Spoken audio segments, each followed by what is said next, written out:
Okay, this is part 2 because my alarm to wake up in the morning just went off, meaning it is right now 7:10. But yeah, so we were talking about the colors and the distribution of them, but I want to talk now about the shapes of everything and where the colors are at, not just what the colors are. So, proportions are everything, right? When you're thinking about art, and the rule of thirds is something that seems so arbitrary, like, oh, this thing has to follow pi or like the Fibonacci sequence just because or whatever. But really, I think about subconsciously the rule of thirds constantly whenever I make anything. And by that I mean this. Say I was filling this up with some green bricks. I would want, or how about, here's a better example. I was actually thinking of exactly this when I was putting these stones down over here. When you want something that feels organic, you want it to feel kind of random, right? But let me, like, real random would be looking at stars. And real random could mean this. If you said 3 random dots, the probability that they're all in this corner is low, but not super, super small, right? But we would say, okay, here we go, random dots. That's not random at all, right? So you want to find the middle ground between like absolutely spastic and completely orderly, and that's where you get the nice middle ground of, like I said, the rule of thirds or whatever. Yeah, like this, something about, now you see it as a line down the middle, which is cool, but if you had like a person in the center of a frame in a movie, that's kind of, they don't really like that. And by they, I mean like filmmakers or snobby people or whatever. But how you would really want to frame it is maybe a person right here and like some setting right here. And people get into the theory of rules of thirds, and I'm definitely like, not sacrilegious, what's the word? I don't really care, right? I'm not an art man. I'm just a little teacher guy. But I really think it's because we have 2 eyes a couple inches apart. And because of that, our eyes like to see things that are kind of directly at them rather than right in the center. Do you know what I mean? Maybe you don't. I don't know. I don't think it makes enough sense to keep talking about that. So, there's a lot of weird building techniques. Like I said, the water is one thing I'm insanely proud of. Let me get rid of some distractions right now. So just look at the water. Zoom in on the lighting. So these pieces, like I said, from the Iron Man set, they go at all sorts of weird angles.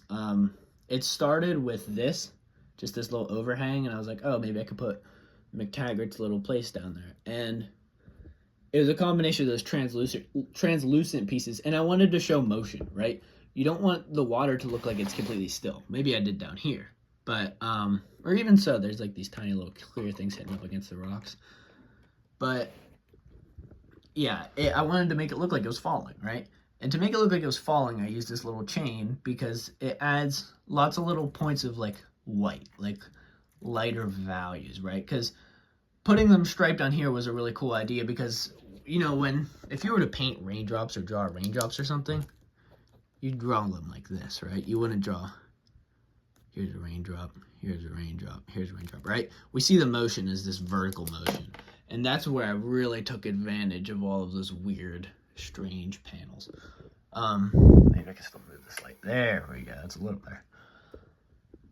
But yeah, so the motion goes from here and divides down the middle right here. And I figured since it divides down the middle right here, I'll put this little disc right here because it'll be like the water's kind of etching outwards. But you can kind of trace the flow down to the sources each time, and that was the goal. I actually debated for a long time where this chain should go, and right here just felt the best because this needed a lot of support because I was working with, you can't see it on camera, but these are very different shades of blue, and it was really hard to work together with. And the chain, the spasticness of the chain really tied it all together because your brain stops seeing staggered straight bricks and starts seeing just like the general motion. And that's what this whole thing is about. It's focusing your brain on the right things. Because if this were like improperly balanced, your brain would focus on one thing and only one thing. And like it almost does that with the X, but it doesn't, right? Like you kind of, your eye gets drawn right here. And that's exactly the point, right? And it gets drawn right there because there's something drawing your focus right here, something drawing your focus right here, and a bunch of scrot down here, and like a little bit right here. And your eye just kind of meets everything in the middle, goes bam, big X, right? And then the second point of focus is most likely this or this tree. And like I said, very intentional. Wanted you to see the X or wanted you to see the tree. The tree's little eyes and the little face it has. Also took a little bit to get that face right because I thought about adding pupils, but it made it look too goofy. I needed it to look very, very like stoic. Absolutely stoic.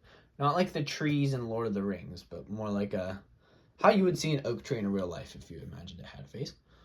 Yeah. And getting all these rocks, and like I said, it's a proportion of getting the right amount smooth, like this, and the right amount kind of rough and studded. Because you don't want it all smooth or all studded, unless you do, it's just a choice. But yeah, deciding what went smooth, and like, so same for this tree too. I wanted the tree, since it's a big kind of oak tree looking thing, big Y, it's wise too. I didn't want it to look tall. The water fountain looks tall. And that's cool, and that's what I wanted. But I wanted this tree to feel very wide, kind of like this motion rather than like this motion. And so it starts with more of a vertical motion. And then these lines really help solidify it, like bam. I thought vertical, or I thought horizontally the entire time. I wanted it to go outward and barely even thought about building up. And let's see, what else? Still so much to talk about. I wanted this section to definitely feel like the back. Like whatever you were doing, these 3 or 4 sections, however you want to talk about it, were the back. And I am proud to say that I think that's true. I literally built this wall for that purpose. But yeah, especially with the tree just makes it feel like, oh, it's the back of the tree, so it's the back of the build. Yeah, so this little mechanism was actually, this was also pretty recent.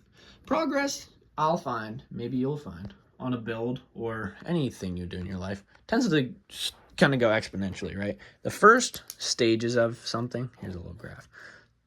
This is time, and this is progress. We'll just put a PR. So it feels like when you start, everything goes so slow, right? Or like when you first start a job or something, anything you want to do that you care about.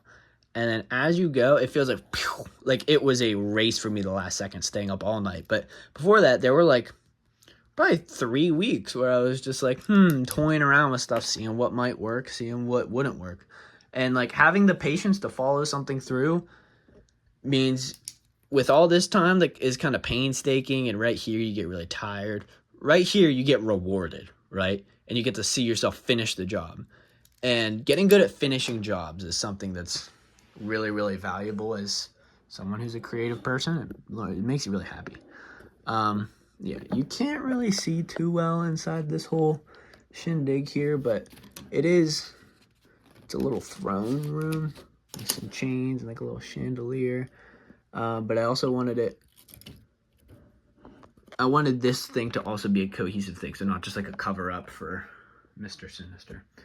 I was so lucky with the amount of these pieces that I had, because I could use some for water and some for these portals. It just worked out really well. I could walk through the like all the rest of the minifigures, but they're not that great. They were definitely made to be looked at from a distance. They're made to be colorful.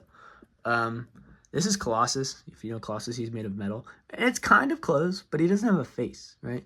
But that barely matters, because when you first look at something, it's not, wow, I'm noticing every detail, right? You notice maybe the amount of details, but you really notice kind of the bigger picture, which if you're good at presenting like art visually, you'll know that like it's all about what catches the viewer's eye when. Little details are to be appreciated, but you really want them to get kind of that main idea. The main idea here I wanted it to feel was islandy, right? Which is really these kind of, all the leaves drape. I really wanted them like bleh, bleh, bleh. Now the rocks were a little more sturdy looking, still organic, but nice and sturdy. Oops. But yeah,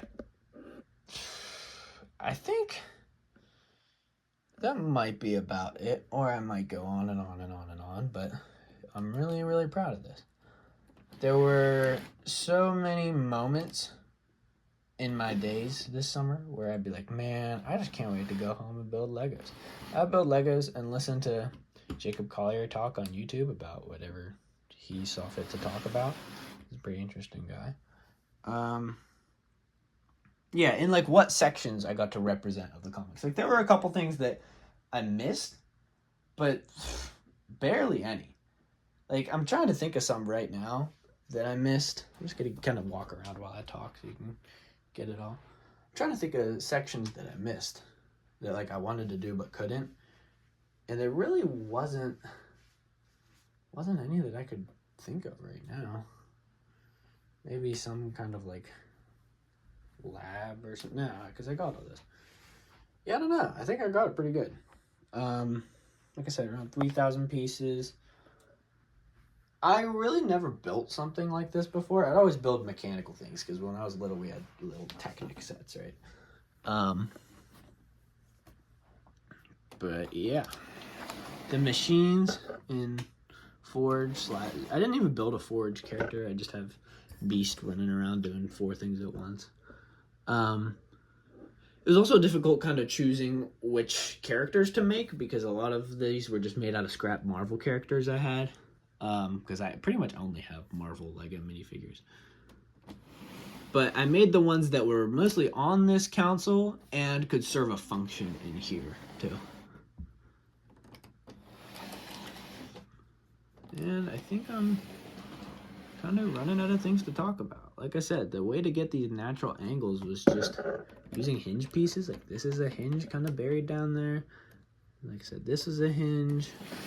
And this does not even attach. This like straightforward edge does not attach to this big plate right here, and that's okay. You don't need rolls. Rolls are just made to be annoying sometimes. Yeah, that's about it. There's really nothing down in the center besides Maria McTaggart's little place down there like I was talking about.